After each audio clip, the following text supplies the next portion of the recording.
Welcome to Fast Fitness 360. Today, we're going to be talking about what fasting protocol is best for fat loss. So without any further ado, let's get to it. So basically, as you can see with my previous video, I need to lose some body fat. For a long time, I've been out of shape, and I've decided now's the time not only to lose the body fat, but to document it, because I have tried many times to get my body in order, get my shape in order, knowing that I really need to do it, and I just don't feel good. For many of you who might be in my position, you know what it's like when you just know that you're not your best self. So that's what this is about for me, just becoming my best self. And after a lot of my research, I've decided to use the intermittent fasting protocol in order to make this happen. Now, before I start with even the intermittent fasting protocol, I just want to say, when it comes to losing body fat, there are many ways to skin a cat. Okay, there are no cats were harmed in the making of this video, by the way. There are many ways to lose body fat. Okay, so I don't want to make out like, I think there's a lot. I find people get very cliquish on the internet and like to maybe push down one style because they do another style. I'm not here for that. I've just decided after my research that I'm doing intermittent fasting, but I want to say straight out of the box, there are so many different ways to lose body fat. So whatever way you find that works for you, please go ahead and be happy with it. But for myself, for a few different reasons, fasting is the protocol that I'm going to be using. When it comes to body fat loss, I think science is quite in agreement when it comes to, for the most part, it's calories in versus calories out. And so if you can operate on an energy deficit, which is less calories taken in compared to what you burn, you are going to lose body fat. What I think intermittent fasting is going to do for me is allow me to make that energy deficit easier, because I love food. I love all types of food, and so to kind of almost have that mental barrier will work well for me in terms of knowing that, okay, I'm going to eat from only this time to this time, and I have to get all my food into there. Okay. Another thing is just to kind of give you an idea of, actually I'll go into in the end actually what kind of protocol I'm going to be using. But so as we start now, what I want to do is talk about kind of the different types of fasting that you can find, because like I said in this video, it's like what fasting protocol is going to be best for fat loss. So the first type of protocol, after my research, I really found was basically a full day fast. So a full day fast is basically where you would not eat for, so let's say, a 24-hour period.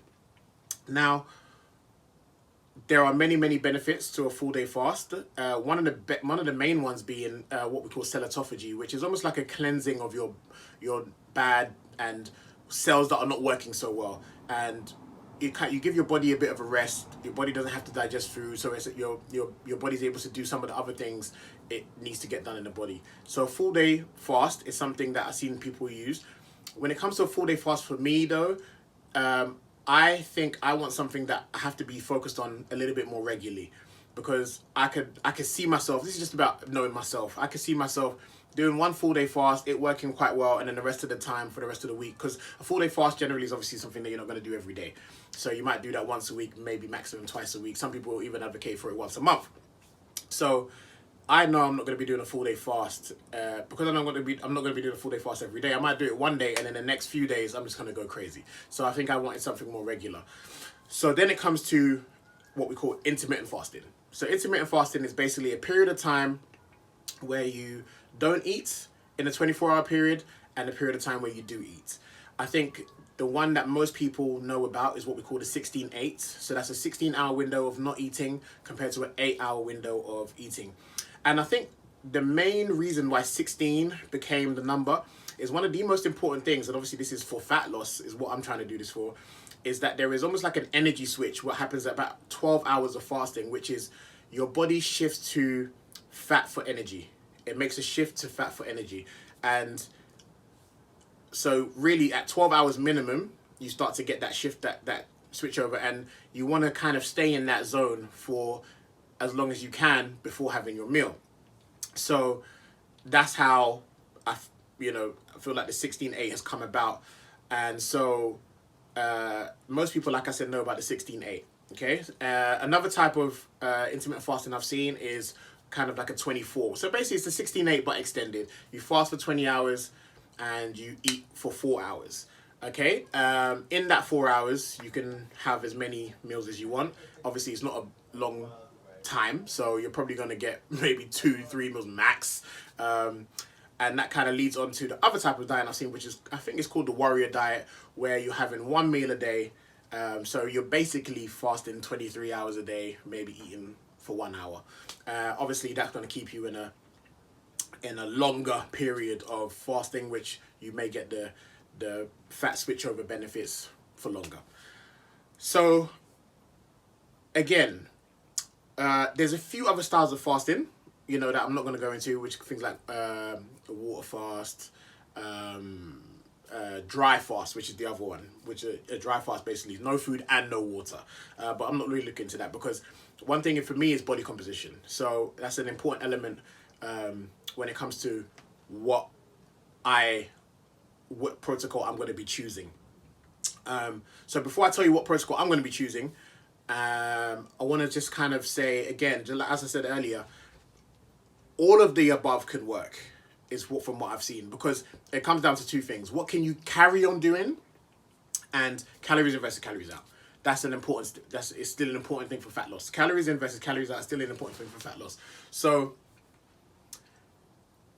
I think a lot of people get quite attached to styles and different things, and I'm trying not to do that. And I think anything can work if you can stick to it.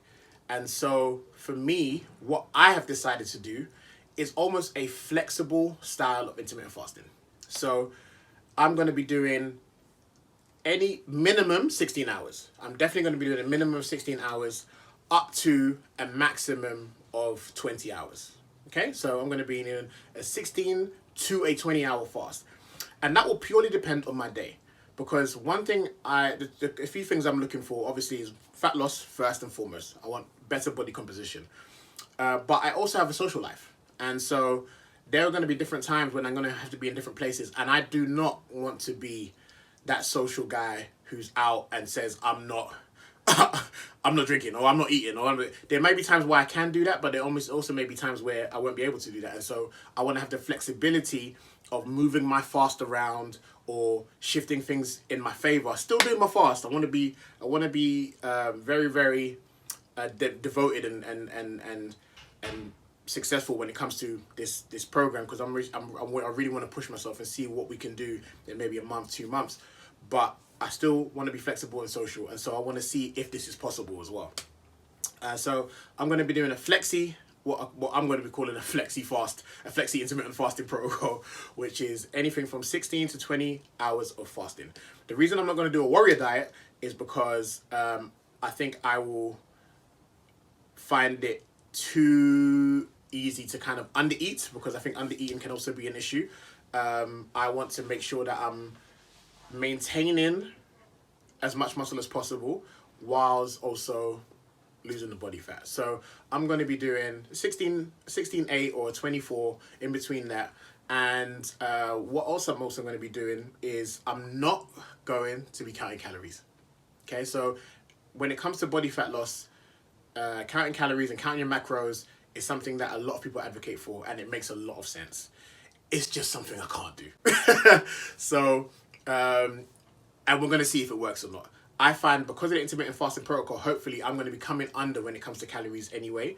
Over time, I've learnt to kind of understand that protein is a very, very, very, very important macro when it comes to body fat loss, when it comes to satiety as well, keeping yourself full. So I'm going to be kind of experimenting with how much protein I'm having in my meals, how much fats I'm having in my meals. I'm really, really going to push for high nutrient-dense foods. I want to do this with as much natural nutrient-dense foods as possible. I will be having maybe a protein shake here and there, and some supplements along the way in terms of maybe some fish oils and stuff like that. And that all this stuff I will document as I go.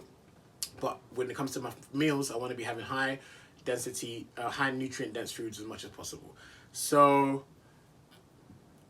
no calorie counting, intermittent fasting from 16:8 to 24, and yeah, high calorie, high density, high nutrient dense foods. So that's the protocol I'm going to be using, and hopefully we will discover if this protocol works really well for fat loss. If you like this video, please like and subscribe as I go along this journey. I hope to take you all along with me and inspire others to do the same. For a long time, I think a lot of people know and feel like they could be better and do better. I'm definitely one of those, and I hope this journey is just the beginning of something great. Thank you, and talk to you soon.